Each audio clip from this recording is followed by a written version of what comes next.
As aragens perpassam na amplidão da colina verde. Música inaudível quase, murmura uma doce cantata. O sol dourado permanece vitorioso no carro do dia. A cordilheira defronte, qual guardiã de pedra da paisagem onde ele amou, apoia os seus acumes nas bases esparramadas. Aqui ouvir-se para sempre o verbo divino. Repeti-lo-ão de boca em boca, de página em página, de século em século. Nunca mais será ouvido como então. O futuro falará dele os homens, após mil vicissitudes, cansados e exauridos, sem roteiro nem mais esperança, amá-lo-ão por fim pelo tempo de todos os tempos. A superior justiça. As duas faces das paixões humanas ali se configuravam, inconfundíveis, a violência, na sua agressividade infrene, ululante, destruidora, e a fuga, assodada pela fraqueza moral, batendo em retirada, sem dignidade. A praça enorme, ensolarada, estava deserta. O sol dardejante se encontrava em triunfo. Há pouco, agitava-se a mole quase assassina, sedenta de sangue, transferindo para uma vítima inerme as próprias debilidades e frustrações.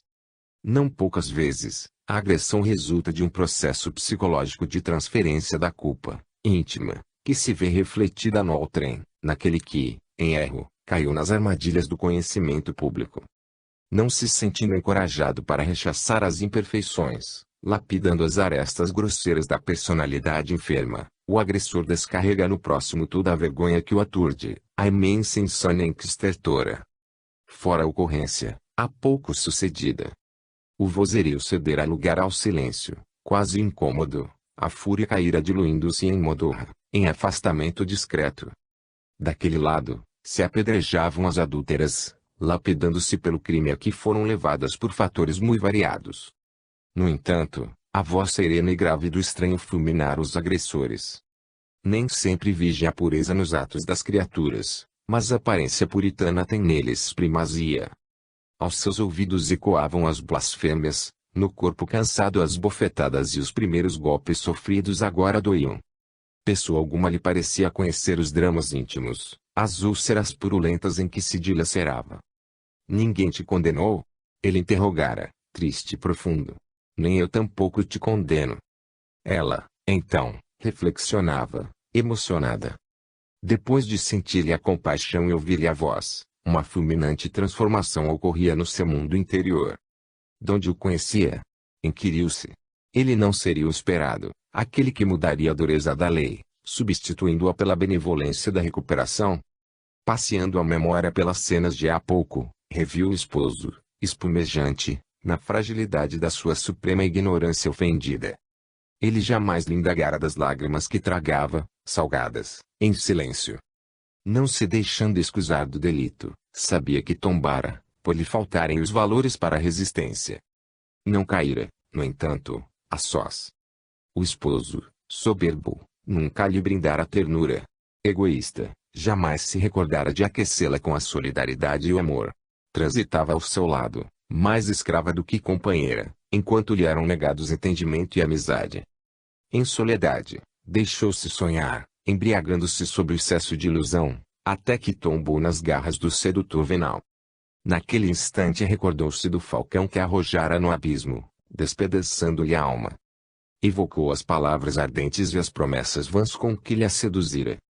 No barato que se estabelecera, pensou, triste, no flagrante lavrado pela perfídia do próprio marido, descobriu-se mais a sós do que nunca. Sequer esperou apoio, nem se atreveu a pedi-lo. O ladrão da sua honra se evadira, amedrontado, deixando-a no aspérrimo testemunho. Talvez, agora estivesse apoiando os quase lapidadores, no grupo dos que pugnam pela dignidade e são os fomentadores dos crimes. Subitamente explodiu-lhe como um raio, na mente em febre, a frase morredora. Não tornes a pecar. Assustou-se e espraiou o olhar pela praça ardente, em ouro solar. Estava a sós, como sempre, de forma, porém, diversa, como nunca dantes. Percebia que não fora condenada nem mesmo por ele, mas compreendeu, que também não fora absolvida. Ele não a censurara ou punira, mas também não a inocentara. O erro é sombra na luz de quem delinque. A enfermidade representa distúrbio no equilíbrio do organismo que a carrega. A mulher adúltera, emocionada, renascendo dos escombros, descobriu a magnitude da lição do Rabi, devia reparar o erro, a fim de quitar a dívida perante a própria e a consciência divina. Levantar-se para ser feliz, era o impositivo do momento. Igualmente não lhe cumpria guardar ressentimento ou mágoa daqueles que, anatematizados, quiseram ferreteá-la em alucinado desforço homicida. Não lhe cumpria condenar os seus julgadores precipitados, os furibundos justiceiros carentes de equilíbrio, de paz. Durante as festas dos tabernáculos, naquele outubro, descendo do Monte das Oliveiras, na direção da cidade, Jesus demonstrou a grandeza da sua mensagem, a sabedoria do seu reino, a excelsa magnitude do seu julgamento.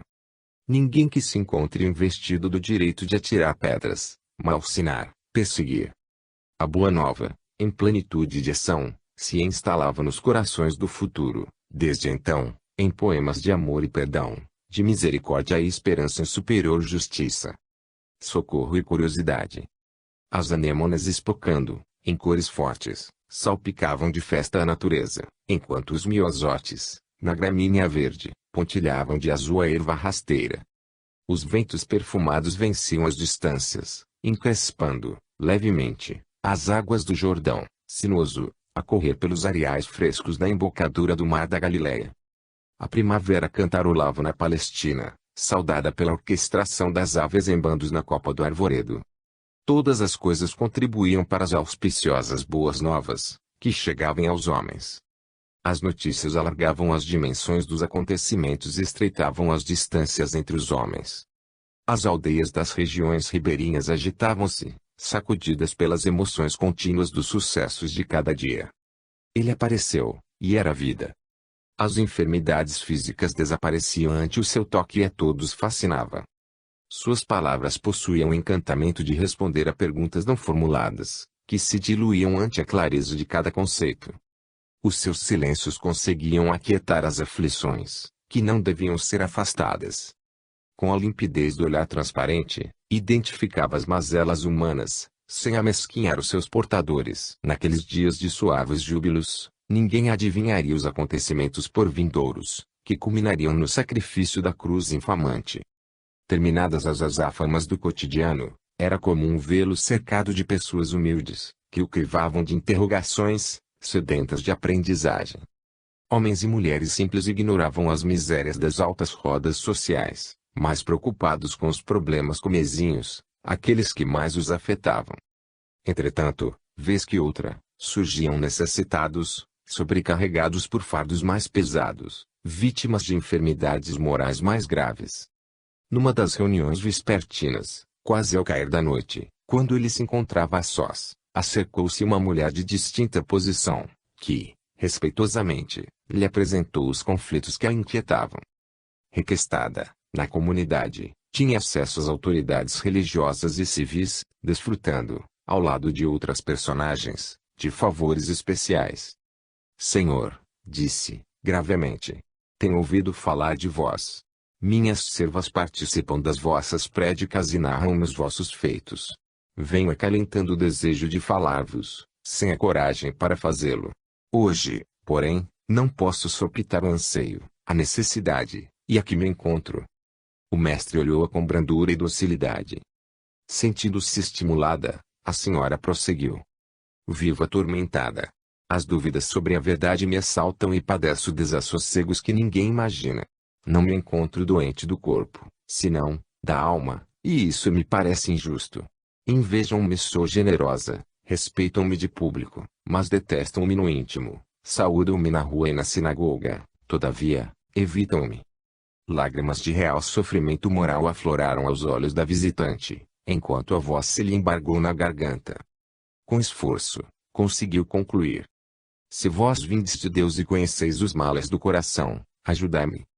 Jesus compreendeu a dor surda que lhe solapava a aparência, e, sem qualquer afetação, respondeu.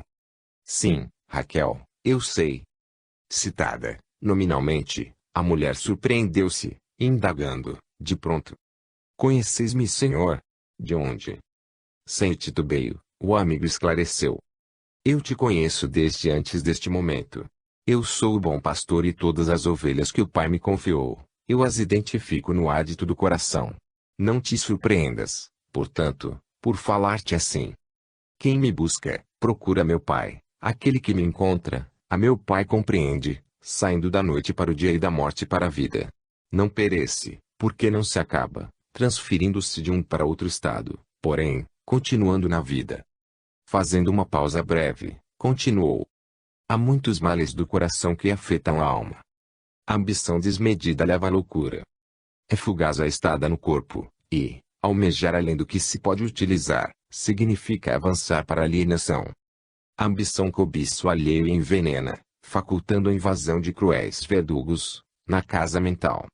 A calúnia é punhal invisível que retalha vidas e ceifa o caluniador. A inveja é pedrada psíquica que fere o próximo e arrebenta quem a atira. A indiferença, a seu turno, mata os sentimentos e se irradia como um humor mefítico. Só o amor pode propiciar a paz e fomentar a saúde íntima. É necessário, portanto, ser livre. Todo poder, na terra, é dado pelo Pai, que o transfere de mãos, exceto aquele que nasce do bem e aumenta sempre. Se desejas a afeição dos outros, ama primeiro, repartindo os teus bens excedentes com os que possuem menos, observando que a melhor maneira de aumentar os valores amoedados será dividindo-os, em considerando que todo aquele que doa investe quem guarda, deve a vida. Ante a tentação da calúnia, provocada pela inveja, coloque a palavra de estímulo e de respeito, exercitando a amizade fraternal, a caminho da real afeição. Houve um silêncio, que se fez natural. Sentindo-se desnudada, mas não censurada, a interlocutora, em pranto, rogou: amparai-me na minha incredulidade e fraqueza. O mestre, condoído, ripostou, bondoso: vai, Raquel, e começa. A transformação tem início no desejo íntimo e concretiza-se na ação renovadora.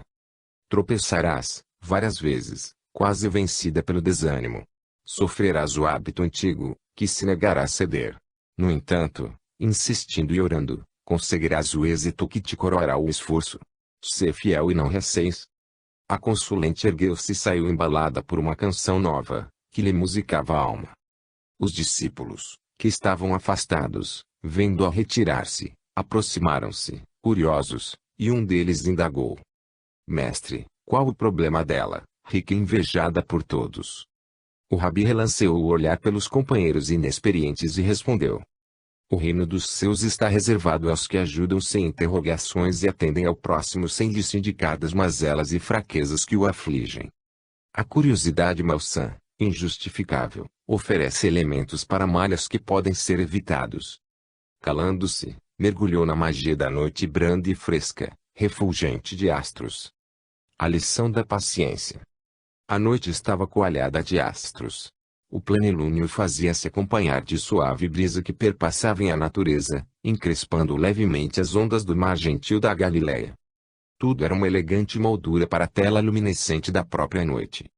Como de hábito, o rabi assentou-se defronte do mar e, perdendo-se na contemplação da tela viva, abstraiu-se do ambiente pelo milagre da meditação profunda.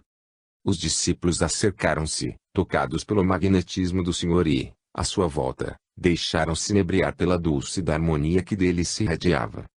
Já se iniciavam as primeiras dificuldades, no ministério da Boa Nova. As primeiras cartas vivas, que se faziam endereçadas às criaturas, sofriam a agressão da pusilanimidade e do preconceito. A violência e o despeito armavam os corações, gerando dificuldades e produzindo receios. Do entusiasmo inicial, os companheiros desarmados para as lutas mais árduas, começaram a denunciar cansaço e a somar aflições. Esperavam que a mensagem os libertaria de problemas e dores, não aguardando maior somatório de sofrimentos. Afinal, a figura do rabi infundia-lhes ânimo e os encorajava ao empreendimento. Receavam, no entanto, aqueles estranhos embates, que se delineavam sob o açoitar da violência. Feridos nos interesses imediatistas e combatidos nas paixões inferiores, os comensais da inércia e da exploração espelham a vasa pestífera da animosidade gratuita, que disfarçam sob os vernizes da sociabilidade e da aparência. Facilmente mudam o comportamento, quando estão em jogo as intrincadas ilusões da posse e do destaque humano a que se agarram com avidez e desesperação. Sem a crença na sobrevivência da alma, fruem até a exaustão os valores alucinantes da fantasia, receosos de que o túmulo tudo devore e aniquile. Por isso, insurgiam-se contra a mensagem libertadora. Ante a impossibilidade de investirem contra a mensagem, insurgiam-se, depredadores, contra os mensageiros. Respiravam-se, portanto, os primeiros receios e, a socapa, as ameaças levantavam-se contra os companheiros simples e desataviados que o acompanhavam. Tendo em vista a situação, André, utilizando-se de um momento próprio em que o mestre pareceu retornar das regiões excelsas, expôs, inquieto, a razão das suas expectativas. Mestre, arguiu com gentileza, como proceder com aqueles que erguem apodos injustos e calúnias contra nós, somente porque nos desejam afastar do campo a que se atribuem propriedade? Com paciência, André, redarguiu o divino companheiro. A paciência demonstra a nobreza dos nossos sentimentos e testemunha a elevação dos nossos propósitos. Se eles se levantam a agredir-nos, volveu amigo, sinceramente magoado, e movimentam recursos para impedir-nos o trabalho correto. Pacientemente, insistiu o generoso guia. A paciência consegue demover dos propósitos inferiores aqueles que nos examinam através das lentes escuras do óculos da má vontade. No entanto, volveu o discípulo, revelando na voz os sintomas da emoção, como suportar a ironia e o descaso daqueles cujas falhas conhecemos, mas se atrevem a ferir-nos com cinismo indisfarçável. Persistindo na paciência, contrapôs Jesus, otimista. A paciência é efeito natural do respeito que nos devemos uns aos outros, compreendendo que aqueles que não concordam conosco, têm o direito de ajuizar-nos conforme a sua capacidade, e não mediante os propósitos que abraçamos. E porque o colaborador devotado voltasse a carga, revelando o desânimo e a acrimônia, sob o apoio quase geral dos demais cooperadores, que experimentavam os espículos da malícia que se generalizava e das dificuldades que repontavam, o meigo benfeitor espraiou o olhar pelo velário da noite estrelada e branda, e, num momento de abrangência misericordiosa, adiu. O reino dos céus começa no imo de cada coração. As claridades que aí acendemos, não visam a iluminar senão aqueles que as carregam edificados pela esperança. Quanto mais se ampliam as dimensões do esclarecimento libertador, melhor compreendem os limites e a estreiteza dos que ainda vagueiam na ignorância. A escuridão é somente pobreza da visão de quem observa as sombras. O olhar que se amplia, sem deter-se nos detalhes, abarca a amplidão, mas não retém a beleza da paisagem, na sua riqueza de cromos e de cores. Não estamos no mundo para mutilar nem para afligir. Elegemos o ministério para amar e servir, mediante cuja programação lograremos, com paciência, modificar-nos a fim de melhorarmos a visão e o entendimento dos outros. Por mais alguém se apresse, rogando a semente e resposta da plântula, somente através do tempo e da paciência contemplará o pequeno vegetal a enriquecer-se de força a caminho da produção. A paciência é a unificadora do sofrimento, irmã da esperança e companheira ideal da fé. Relanceando o olhar pelo semblante cansado dos discípulos atentos, e, desejando fixar, indelevelmente, nos seus corações e mentes, a lição da paciência, arrematou. O homem, convidado à guleiba áspera do serviço, que se não propõe a ajoelhar o solo adusto, removendo os pedregulhos, adubando a aridez e irrigando o chão duro, jamais terá garantida a felicidade da encimentação. Aqui, insiste na lavoura, ali, persevera na manutenção das mudas, mais adiante, revitaliza a terra. Se esta vai vencida por catástrofes e pragas, repete a experiência, até que a vida responda em flores de primavera e dádivas de alegria o sacrifício e a paciência da espera. A colheita, porém, propicia tal júbilo, que, todas as expectativas e ansiedades, sob a bênção da paciência, parecem haver se constituído em verdadeira lição de felicidade. Quando se calou, os companheiros, tocados pelo seu verbo lúcido, entreolharam-se, em silêncio, e compreenderam que se o amor é a base da vida, a paciência constitui uma das mais belas das suas expressões a enflorescer os corações. A insuperável lição da humildade. O entardecer, em ruborizada coloração além dos montes, refletindo o leque em luz de ouro sobre a placidez transparente do lago foi o cenário, no qual se apresentou a mensagem de esperança e renovação. Havia murmúrios no ar e expectativas diversas. Espraiando-se as notícias em alviçaras de singular beleza, Os espíritos simples se embalavam embevecidos, nas visões prenunciadoras dos tempos por vindouros. Acostumados à monotonia dos quefazeres cotidianos, o povo e os modestos trabalhadores do mar e das vinhas foram colhidos pelas abençoadas informações do reino de Deus. Israel esperava pela tradição o rei que lhe restituísse o poder e a dominação arbitrária sobre os outros povos. O orgulho da raça em mafiosa ambição esperava recuperar as glórias terrenas e transitórias do passado. Mais de 4 séculos de profecias silenciadas pareciam, agora, quebrados, ante a voz do Messias que atendia os cultos, deslumbrando os pobres e ignorantes. Sucediam-se os comentários desencontrados e as exageradas apreciações. Nunca se escutaria igual àquela outra qualquer voz. A autoridade nele se confundia a meiguice e a sabedoria se exteriorizava sem atavios. Sua presença infundia respeito e granjeava afeição. A modesta e colorida Cafarnaum fora aquinhoada com os ensinos e dentre os que o seguiam, na íntima condição de amigos, muitos eram daquelas bandas frescas e formosas, de todos conhecidos, tornados importantes, até invejados, de um para outro momento, desde que foram escolhidos. Que reino, afinal, seria o dele? Interrogavam-se todos, entre curiosos e interessados. A verdade é que ele se dizia embaixador de Deus, o Filho de Deus, em missão de reunir as ovelhas ante o seu cajado. Confundiam-se anseios e curiosidades. As pequenas rodas de ouvintes alongavam-se em comentários demorados, terminadas suas explanações. Nesse clima de dubiedades e de expectação, naquela tarde, enquanto se fizera uma pausa natural, no encontro de costume entre amigos, a astuta Salomé, orgulhosa e dedicada mãe, acercou-se, traindo, na face, a angustiosa indagação que lhe desejava propor. Como o momento se fizesse próprio, a esposa de Zebedeu, sem delongas ou circunlóquios, foi direto ao assunto. Senhor, desejaria que ao triunfar a tua luta, quando seja instalado o reino, coloques os meus 2 filhos, um à tua direita e outro à tua esquerda. Sem dar-se conta da grave solicitação, exultava antevendo o futuro radioso e feliz porque anelava.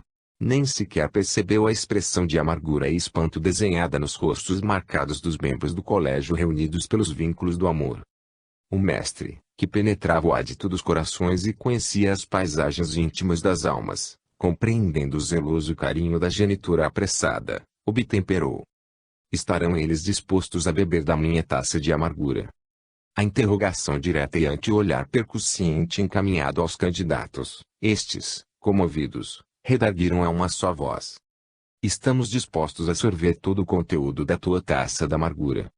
Havia sincera honestidade na resposta clara e decidida. Jesus, conhecendo os meandros complexos da alma humana e os mecanismos das leis soberanas, sem entusiasmo, esclareceu. É certo que bebereis da minha taça, quanto, porém, a vos sentardes ao meu lado, ao Pai compete determiná-lo, não a mim. A resposta concisa e sem qualquer rodeio, não encontrou receptividade na família Zebedeu.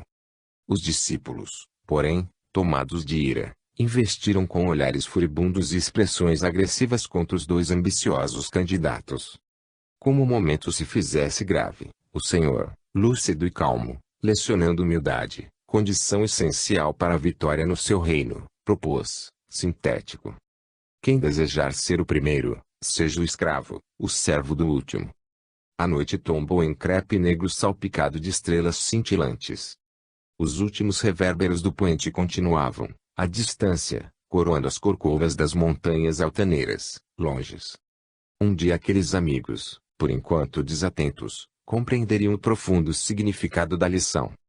Os reinos humanos se erguem sobre as bases da dominação oriente ruim, transformando-se em escombros. Os impérios terrenos se levantam sobre os solos onde cadáveres insepultos os transformam em pântanos, nos quais se afundam depois. As civilizações grandiosas, erigidas e comandadas pelos punhos da guerra e do orgulho, construções de um dia, passam, convertendo-se em ruínas tristes e ermas, logo depois. Os povos se levantam e sucumbem no voraz perpassar dos séculos e dos milênios. O reino de Deus, que vem sendo erguido na mente do homem com os alicerces nas terras dos corações, jamais passará. Seu povo se identificará pelo amor e suas características serão a mansidão, a concórdia e a cordura. É certo que ainda há muito equívoco a tal respeito. Muitas Salomés e candidatos sem número aspiram a posições, lugares e brilho.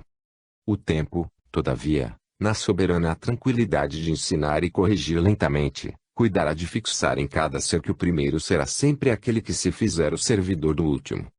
Até esse momento, a insuperável lição da humildade acenará para todos, chamando, a severa litania. O seu, era um estranho poder. Toda a força, porém, da sua mensagem encontra-se no exemplo da vivência de que ele deu mostras, seguido com fidelidade pelos que o amavam. A urdidura da frase sem qualquer retoque, penetrando no âmago da questão que deveria ser examinada, refletia, em Jesus, a sua procedência, a sua sabedoria. Nunca derivava o pensamento, jamais divagava, procurando a sobriedade verbal sem escassez, nunca a prolixidade confusa, utilizando verdadeiros apotegmas. Recorrendo ao recurso dialético, propunha a tese e comentava, utilizando da antítese para robustecer o ensinamento. Agredido pela astúcia dos fariseus, mediante as inquirições habilmente formuladas para o confundir ou comprometer, sem fugir à proposta mesmo desonesta, ele devolvia a indagação, facultando ao interlocutor responder-se. Essa técnica revelava sua compaixão pelos infelizes, permitindo-os despertar para as realidades que buscavam ignorar. É lícito pagar-se o tributo. Inquiriram, astuciosamente. E ele, pulcro e honrado, redarguiu, tomando de uma moeda. Que vedes? A efígie de César, aclamaram. Dai, então, a César o que é de César, concluiu, fundamentado nas palavras do interrogante. Não poucas vezes, o fato se repetiria. Sua palavra era aragem abençoada e refrescante que perpassava, adentrando-se pelos poros do sentimento, outras vezes, alteava-se, vibrante, verberando o erro, o crime, como vento forte que afasta os miasmas da atmosfera e purifica o tempo. Quando seus silêncios selavam-lhe os lábios, um murmúrio de esperanças levantava-se discreto nas vagas aéreas, iluminando a melancolia das horas com as suaves claridades do seu amor sem limite. Porque penetrasse o cerne das necessidades humanas, o seu era sempre o verbo da misericórdia e da compaixão, aplicado como bálsamo nas feridas abertas das aflições prementes, facultando alegrias por vindouras. Nunca se detinha em frivolidades ou escavava os abismos das almas, aprofundando dores.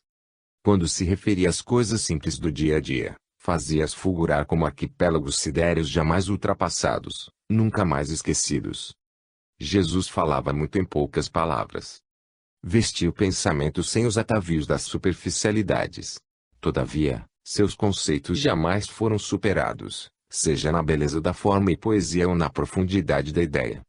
Com o verbo em luz entreteceu as mais resistentes considerações em torno da vida, consubstanciando os valores transcendentes para que a criatura pudesse superar-se, sublimando as aspirações e fruindo a paz. Legou-nos a técnica do amor, mediante a palavra de bondosa diretriz. As ocasiões faziam-se propícias para que os adversários da paz tentassem perturbá-lo. Convidado a um banquete, o mestre aqueceu e sentou-se à mesa, para escândalo do anfitrião, que o não viu lavar-se. Sem perturbar-se, o puro esclareceu. Limpais o exterior do copo e do prato, mas o vosso interior está cheio de rapina e maldade. Insensatos, porventura quem fez o exterior, não fez também o interior? Dá em esmolas o que está no copo e no prato, e eis que todas as coisas vos são limpas. De forma alguma compactuava com as conveniências sociais advindas da pusilanimidade, por considerar a vida integral, sem as ardilosas injunções do engodo terreno. Valorizando o espírito eterno, buscava sempre retirá-lo do anestésico da ilusão. Não obstante, compreendia o caído e o atormentado, soerguendo-os com o estímulo da esperança.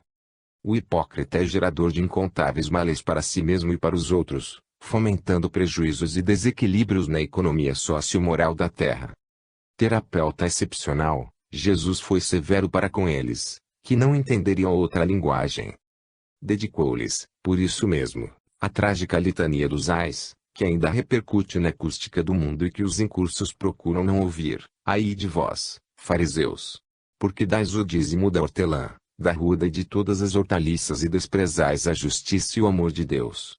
Estas coisas porém deveis fazer sem omitirdes aquelas. Ai de vós, fariseus! Porque gostais das primeiras cadeiras nas sinagogas e das saudações nas ruas. Ai de vós! Porque sois semelhantes aos túmulos que não aparecem, sobre os quais andam os homens sem o saberem. Não havia impiedade na voz, antes, compaixão no sentimento.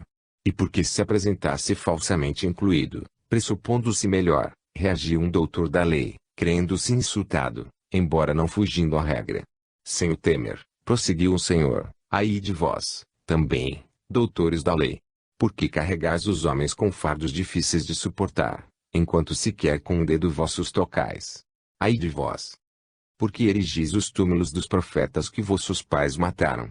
Assim dais testemunhos e consentis nas obras de vossos pais, porque eles os mataram, e vós lhes erigis os túmulos. Ponto ai de vós, doutores da lei! Porque tirastes a chave da ciência. Vós mesmos não entrastes, no conhecimento perfeito, e impedistes aos que entravam. A triste melodia provocou-lhes a ira, armando-lhes a consciência entenebrecida para calar aquela voz. A trama contra a verdade corporificou-se e prossegue até hoje, ainda dominando, por enquanto, fazendo vítimas, porém aos seus famanazes vitimando. Prometem o que não possuem e aparentam o que não são, na vergonhosa fragilidade do lodo carnal em que transitam, fatos, sem poderem fugir à noite do túmulo, nem à madrugada do amanhecer. A litania dos ais permanece severa, reverberando a mentira e concitando o homem à renovação enquanto é tempo, porque logo mais já será tarde demais. O de Jesus era, sim, um estranho poder, a verdade. Ricos de avareza. À medida que os acontecimentos faziam-se conhecidos, acercavam-se do mestre os mais diversos tipos humanos. A notoriedade atrai os aventureiros e os estúpidos, os astutos e os simples. Cercam as pessoas que se celebrizam no conceito geral, por esta ou aquela razão, curiosos e interessados em recolher favores, benefícios, desfrutando regalias, aparecendo-lhes ao lado. Eram, aqueles, como hoje, dias difíceis. O homem deseducado procura ser lobo do homem, esquecido da divina paternidade que a todos fez nos irmãos. Porque convivem o explorador com o explorado, o senhor com o escravo, o sádio e o doente, o rico e o pobre, os injustiçados e os cobradores. Chegavam ao Senhor todos os tipos de problemas, quase sempre ocultando paixões mesquinhas, ambições subalternas. Uns tentavam-no para o experimentar, outros para vê-lo cair na antipatia farisaica ou romana. Entre esses multiplicavam-se os infelizes de todo porte, necessitados de pão e de amor, de saúde e de esperança. Jesus distinguiu-os pela irradiação de que se faziam condutores. Suas almas, suas vidas. O que pensavam, revelava mais do que diziam. O íntimo real era o que importava. E por isso, muitas vezes atendia não à solicitação que lhe chegava, mas ao que era mais importante lhe não era pedido. As palavras que vestem as ideias, não raro, camuflam os sentimentos. Há o verbo que revela e o que oculta. O que se diz, nem sempre reflete o que se pensa. Quanto se sente, raramente se pode ou deve dizer. A presença do Senhor diluía a mentira na luz da verdade. Mesmo assim, alguns, mais loucos sem o saberem ou mais pertinazes pela condição em que transitavam, hipnotizados pelas suas ideias e ansiedades, insistiam, tendenciosos. Ainda agora ocorrem fatos idênticos. Os estados da alma sobrepõem-se aos futuros da alma. Sabe-se como fazer e por onde seguir, no entanto, fica-se onde melhor agora compraz, sem esforço por avançar. Os meses de mais intensa pregação deveriam ensinar aos milênios futuros, a fim de que os problemas do porvir já se apresentassem equacionados desde então, isto é, o que viesse a ocorrer, já houvesse, de alguma forma, acontecido e ensinado como se deveria agir corretamente. A decisão é o passo importante para o cometimento. Atuar com acerto exige hábito de reflexão e estado de vigilância. Nem sempre a questão se apresenta conforme é. Saber identificar o seu lado oculto representa discernimento claro e rápido. Um homem aproximou-se de Jesus, na agitação das atividades em meio à multidão, e, apresentando-se como vítima, solicitou: Mestre, manda que meu irmão reparta comigo a herança. O amigo relanceou o olhar pelo povo ansioso e, lamentando o pedido que fora feito, respondeu: Homem, quem me constituiu juiz ou partidor entre vós? Aquela era a oportunidade da divina herança, dos bens que não se consomem, nem passam de mão, não sendo usurpados, jamais perdidos. E o interlocutor pensava, ambicionava as moedas, que se gastam e geram ódios, despertam cobiça, levam à morte. Após refletir, no silêncio que a interrogação impôs, natural, prosseguiu chamando a atenção de todos. Olhai e guardai-vos de toda avareza, porque a vida de um homem não consiste na abundância das coisas. A vida, em si mesma, é simples. Os atavios e complexidades perturbam-lhe a marcha natural, dando margem a dissabores, receios e ansiedades desnecessários. O indispensável é de fácil aquisição e não exaure. O supérfluo aflige e enlouquece. A ganância armazena em poucas mãos o que falta em muitas bocas e responde pela miséria econômica da sociedade. A miséria moral dos que retêm, não se enriquece de paz na razão em que mais possui. Assim considerando, o mestre narrou. As terras de um homem rico produziam muito fruto. Ante a abundância pensava consigo, que hei de fazer, pois que não tenho onde os recolher. Concluiu, derrubarei os meus celeiros e os construirei maiores aí guardando toda a colheita e os meus bens, dizendo à minha alma, tens muitos bens em depósito para largos anos, descansa, come, bebe, regala-te. Mas Deus disse-lhe, insensato, esta noite te exigirão a tua alma, e as coisas que ajuntaste, para quem serão? Assim é aquele que entesoura para si não é rico para com Deus. A urna de luz, que é a parábola, guarda a essência do ensino que se faz vida duradoura, determinando os objetivos essenciais do comportamento humano. Quem dá possui mais do que aquele que acumula. O socorro que se movimenta produz bens eternos que se espalham pelo caminho em sombras, deixando claridade em bênçãos. Feliz é doador, enquanto permanece desventurado quem asfixia em cofres e armazéns. A avareza mata em volta e enlouquece o avaro. Sabia Jesus que, possuidor de todos os bens, viveu em simplicidade e renúncia, repartindo as dádivas da saúde perfeita e da paz, as mais importantes para uma vida feliz. Simão, fraqueza e força. A simples evocação mental do mestre produz sentimentos de ternura e amor, que mimetizam o ser, dulcificando a vida. Causa espécie recordar que a sua convivência planificasse de imediato os que os cercavam, fazendo-os convencidos, para logo depois os mesmos tombarem nos tormentosos conflitos das dúvidas, felizes, dando lugar a inquietações afligentes, devotados, ao mesmo tempo receosos. A infância espiritual do homem atém-no, ainda hoje, aos condicionamentos primeiros do instinto em detrimento das lucilações espirituais que impelem na direção dos altos cimos. O entusiasmo que empolgava os discípulos após cada ação do mestre produzindo inusitadas curas nos enfermos, o decorrente da sua palavra fulgurante que embaraçava os astutos famanazes dos interesses mesquinhos, que abria horizontes infinitos de invulgar beleza, ou a doçura que dele se exteriorizava, cedia lugar ao fácil abatimento, às angústias e os temores difíceis de explicados. Não era fácil para eles abandonarem os quefazeres habituais a fim de se integrarem na empresa do reino dos céus. No entanto, eram espíritos convocados à luta árdua, de modo a cooperarem com o Senhor na obra de construção do mundo melhor. Todas as vacilações de que davam provas humanas, reiteradas vezes, ao lado do Mestre, transformaram-nas em entereza moral e vigor de fé que os levariam aos supremos testemunhos. Jesus, que os conhecia em profundidade, confiava na sua abnegada dedicação no momento próprio, e porque se apresentavam dúbios ou falhos, discutidores ou tímidos, não os amava menos, antes vitalizava-os com a sua coragem, a fim de evitar que desfalecessem no instante máximo. O importante não era vencer todas as pequenas batalhas, mas aquela decisiva, que definiria os rumos do Evangelho. Fazia-se imperioso que não passassem imunes, nem intactos, porém que carregassem as feridas e marcas dos sofrimentos adquiridos no afã das lutas.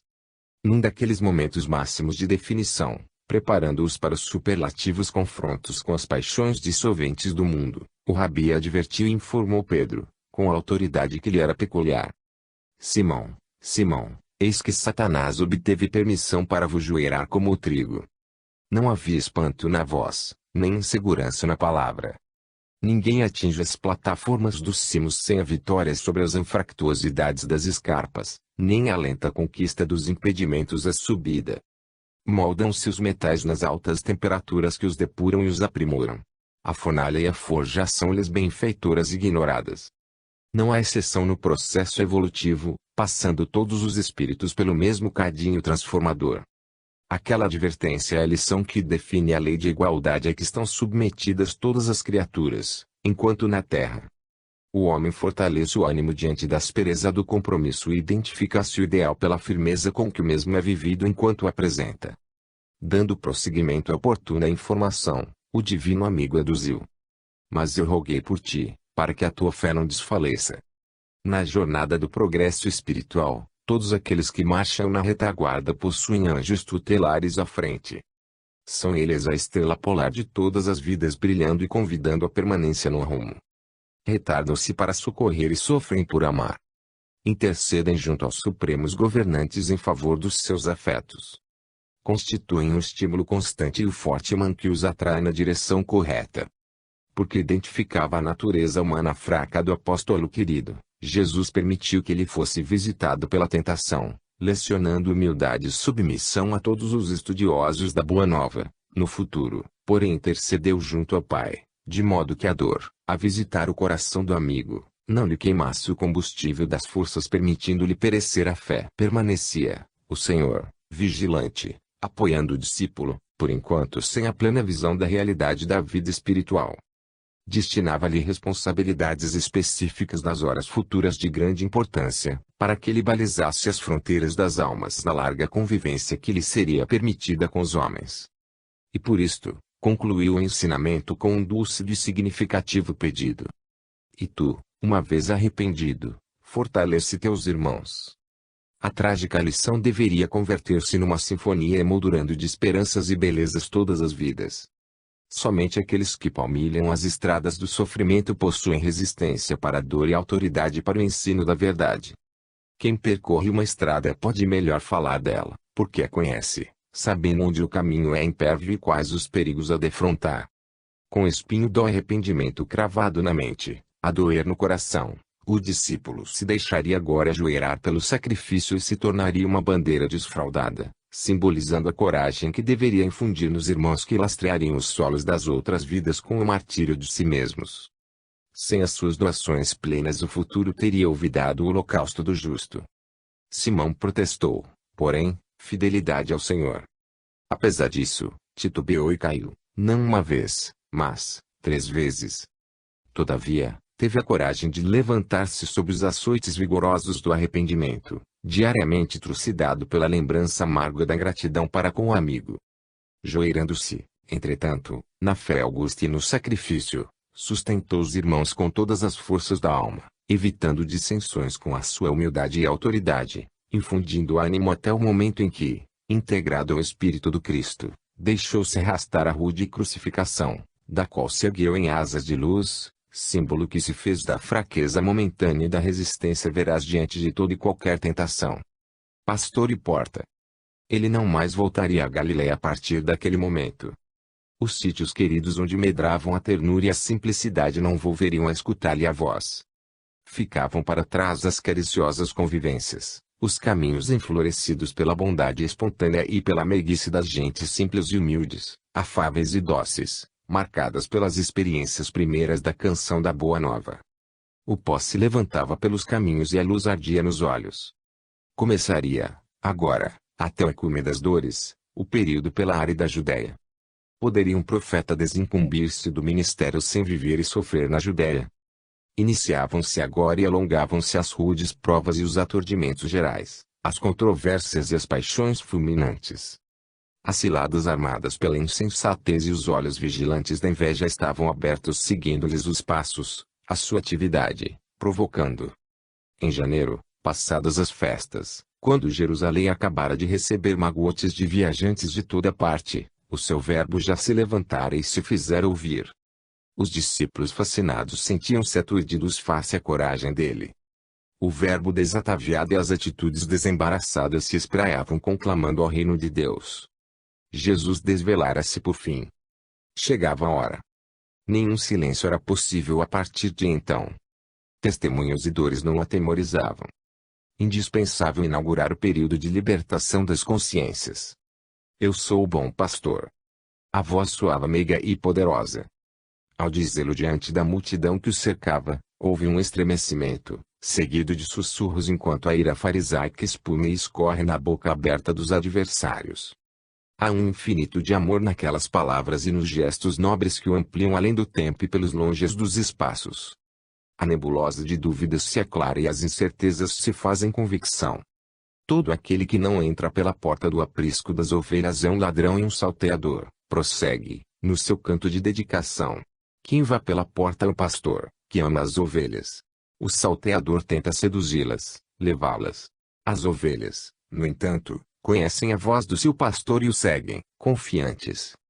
O pastor faz-se seguido, porque defende as ovelhas, por isso, elas o amam. Ele logo chega, caminha à frente delas e as chama pelos nomes. O ladrão age diferentemente. Os murmúrios aumentam e o mal-estar se manifesta nos mais afoitos, nos atrevidos, que bradam. Tem demônio. Fala pela sua boca a blasfêmia, o espírito das trevas. Outros retrucam negativamente. Diz a verdade. Altercam-se os constantes contendores, os inúteis e esvaziados de ideais, os que falam e não agem, os que agridem em nome da fé, mas não vivem para a fé. Ele não se altera, não modifica o tom de voz, a canção de esperança e de apoio. O dia arde. O grupo aumenta. O silêncio concede-lhe espaço no campo da audição geral. O bom pastor dá a sua vida pelas ovelhas e, se alguma se extravia, vai ao seu encontro onde quer que esteja, sem importar-se com qualquer perigo, porque o amor vence os obstáculos, supera os impedimentos e é melhor dar a vida pela ovelha tresmalhada do que perdê-la. O pastor dá-lhes pastagens, guardas.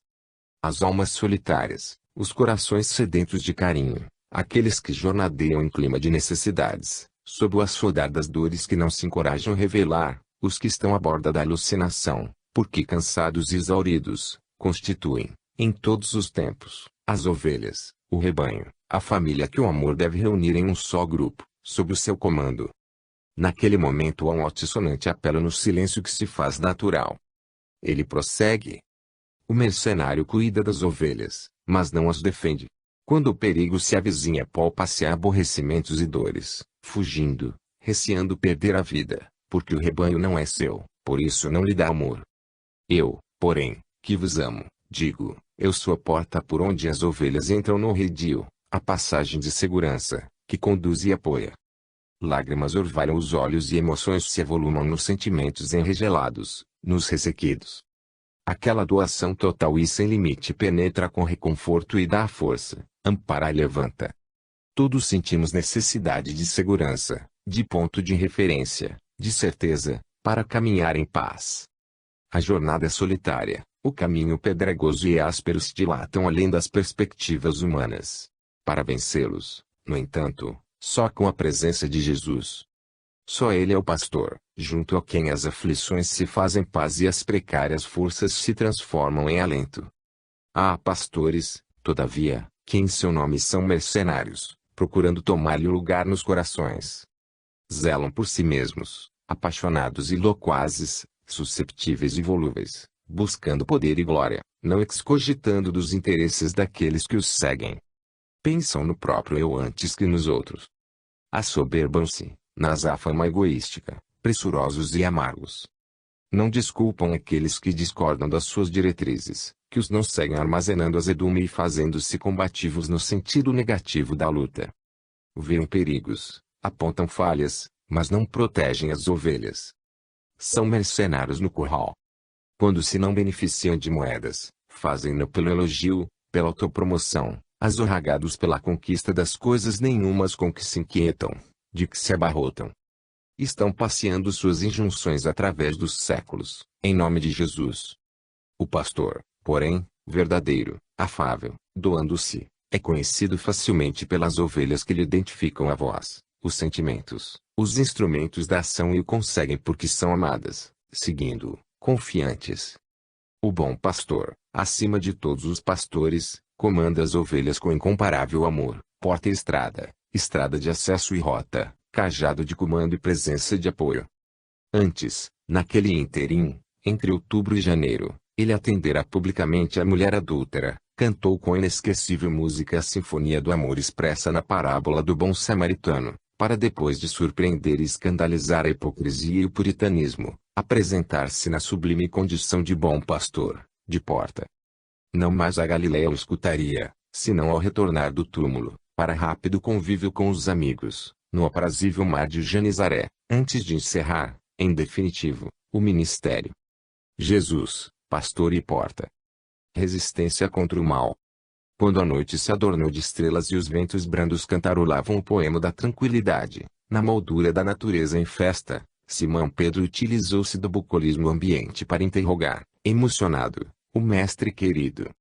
Naquele dia a canção das bem-aventuranças foi entoada por primeira vez aos ouvidos da humanidade para nunca mais silenciar sua voz. O impacto da mensagem impregnou a terra com uma vibração jamais sentida, assinalando profundamente a história dos tempos futuros. O amor desatou, finalmente, seus zelos e ligou as criaturas todas, umas às outras, para não mais se apartarem. O lobo passava a conviver com o cordeiro e os chacais já não se disputariam presas. Era um instante novo, que se fazia eterno, além dos tempos, vencendo os espaços. A melodia articulada em palavras vibrantes, ora doces, ora fortes, ficaria dividindo os tempos em que o poder da força cedia lugar à força do amor, gerando os fundamentos do homem espiritual.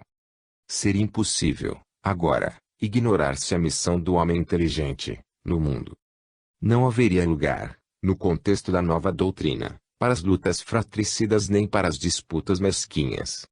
Jesus rompera, indimensional, a limitação do homem, concedendo-lhe força e visão imensuráveis. O amor se tornava o zênite e o nadi dos interesses superiores. O ar balsâmico levaria por toda parte a voz, as palavras, as regras de ouro da não-violência, da tolerância, do amor sem limite. A multidão dispersara-se magnetizada pela embriaguez festiva das esperanças ditosas. Todavia, entre o momento da canção dos lábios de Jesus e o da ação dos homens, no mundo, dobrar-se-iam os evos de dor, de reajustamento nas engrenagens da vida, de recuperação pessoal. Até que se tornassem realidade os sublimes ensinos, no coração das criaturas, os lobos se uniriam aos lobos e os chacais se disputariam os despojos das presas vencidas. Porque lhe constituísse uma sinfonia penetrante e bela mas difícil de dominada em toda a sua musicalidade sublime, o velho pescador, que se calejara nas lutas com os homens e não lograva dominar os ímpetos que, não poucas vezes, o martirizavam, buscou o amigo a fim de aclarar as dúvidas e interrogações que os ensinos libertadores suscitavam. No alto, uma lua fulgurante derramava argente a claridade, que embelezava a terra em paz. Mergulhado em profundo cismar, o Senhor aguardava as ansiedades dos companheiros, a fim de os libertar por dentro das aflições perturbadoras. Dando à voz emocionada um acento de ternura, o dedicado e fiel servidor inquiriu: Senhor, a mensagem que ouvimos penetra minha alma como um punhal de luz que fere a noite do meu ser com claridade nova, sangrando meus sentimentos atormentados. Enquanto a escutava experimentei a morte e sofri a vida, mergulhei nas trevas do medo e surgi na meridiana bênção da esperança, sufoquei-me em angústias e abri-me em confiança, dor e paz se alternavam no país do meu coração, sacudindo-me em tormentas e calmarias. Dando-se mais ênfase, em face do silêncio e da atenção do mestre, prosseguiu: A verdade é que sou passado e futuro, neste hoje que nunca morrerá. Ante a força da humildade, da pobreza, do amor, do perdão, da pureza, surge-me um impasse de como proceder, em razão dos hábitos arraigados, antigos. Como procedermos ante um adversário impiedoso, a quem aprendemos a odiar? O mestre relanceou o olhar pela noite prateada e interrogou, a seu turno: Simão, que sucede a noite visitada pela luz? Adorna-se de claridade, respondeu o interlocutor. E ao pântano, que vai drenado? Insistiu o mestre. Oferece terra para a agricultura, contestou, prontamente, o discípulo. Do mesmo modo, Simão, esclareceu o benfeitor celeste, quem conhece o amor jamais odeia, e se traz numa vasa pútrida da animosidade, drena a fim de que a terra dos sentimentos se ofereça à sementeira da esperança. Se um amigo, instou o velho pescador, com quem privamos, no dia a dia, se volta contra nós, em acusações injustas, não será lícito fugir dele, guardando mágoa pela ofensa sistemática. Quando alguém se volve contra nós, elucidou, ameno, o cantor da vida, ele está sempre com a razão. Se a acusação tem fundamento, deveremos amar quem nula faz, corrigindo-nos, mesmo que a intenção dele não seja edificante. Se é destituída de verdade, ele ainda tem razão, porque, enfermo, vê o mundo e as criaturas conforme é, carecendo de piedade e auxílio fraternal. A mágoa é veneno que corrói, interiormente, quem a conserva. Todavia, se as nossas melhores palavras, insistiu o sofrido pescador, são confundidas, se nossas atitudes são transformadas em belicosidade, se os nossos sentimentos são tidos como perniciosos, será justo não conservar ressentimento de quem nos perturba, desse modo, a marcha. O ressentimento, Pedro, explicou o Celso advogado do bem, é como ácido, que corrói os sentimentos nobres do coração. Que atitude tomar, então, contra o desertor que, covarde, transfere sua fraqueza para nossa responsabilidade, em relação ao competidor inescrupuloso, que busca o triunfo da ilusão, agredindo-nos, moralmente malsinando-nos as horas, junto ao beneficiado pelo nosso carinho, que se volta como serpente nos picos regaço onde encontrou apoio e amparo, quando a perturbação for provocada por membros da nossa família espiritual, em infrene agressividade. A do perdão constante e sistemático, ripostou Jesus única força capaz de vencer a agressão invigilante e a perseguição doentia. O perdão é o amor que se movimenta em oportunidade nova para quem delinque. Mais do que uma palavra, é toda uma filosofia de comportamento humano, propiciando resistência pacífica contra o mal. Beneficiando quem o doa, socorre a quem se destina e, compreendendo aquele que fere, abençoa o agressor. O homem compreenderá, hoje ou mais tarde, que a batalha mais difícil de travar é a que deve atuar no inundo íntimo, contra as próprias paixões, através de cujo esforço se descobrirá a si mesmo. Infelizmente, estamos ainda na antemanhã da humanidade nova, que surgirá penates de sacrifícios e renúncias, de dores e autossuperações até o instante da vitória do bem integral. Para tal cometimento, eu vos mando a todos, a ti e aos demais discípulos, na condição de ovelhas mansas e confiantes ao meio dos lobos rapaces, a fim de conquistá-los. A mansuetude é o meu sinal no coração de cada um e o amor será sempre a lâmpada os unir todos como a uma só família. Ressentimento, mágoa, ódio, nunca. Sereis conhecidos pelo potencial de bondade com que iluminardes o mundo e a rota dos tempos. Silenciou o Rabi, que fitava os horizontes sem fim do futuro da humanidade, encerrando, ali, o sermão das bem-aventuranças, ante o velário da noite salpicada de brilhantes estelares e prato de luar. Chorando, em silêncio, ao lado do mestre, sem mais interrogações, Pedro compreendeu que por ele, pelo amor, deveria dar a vida, sem oferecer jamais resistência contra o mal. O condutor autêntico. A palavra do mestre ganhava as províncias das almas, dirimindo conflitos, orientando comportamentos, estabelecendo métodos para a aquisição da felicidade. Após os contatos com a massa sobrecarregada de dores, terminadas as azáfamas exaustivas, quando o silêncio da noite convidava o Colégio Galileu à reflexão e ao fortalecimento de forças, os discípulos incipientes, em aprendizagem libertadora, apresentavam interrogações que caracterizavam as ocorrências do dia, as que lhes haviam deixado incertezas. Homens rudes e simples, não eram, todavia, espíritos ignorantes. Mergulharam na carne, nas condições de trabalhadores humildes para que melhor se pudessem doar a tarefa do reino a que serviriam, sem as complexidades perturbantes das coisas nenhumas do mundo. Asfixiavam, nos tecidos da pobreza, as ambições desvanecedoras e aclimatavam-se nas profissões árduas do cotidiano, a fim de não estranharem as pelejas fortes junto à gleba humana por arrotear. Viam, no entanto, a petulância, em trânsito de dominação e arrogância farisaica, preocupada em dificultar-lhes o ministério, embora as chagas morais que disfarçavam sob indumentárias custosas. Receavam os dominadores de um dia, que o túmulo iria receber nivelando-os na vala comum da terra com os desocupados e os infelizes, os destituídos de títulos, sem honrarias nem destaques. Meditavam, também, quanto à majestosa personalidade do mestre, que os enfrentava impertérrito, com natural sobranceria, sem os recear nem os evitar. Naquele dia, o esforço desprendido no atendimento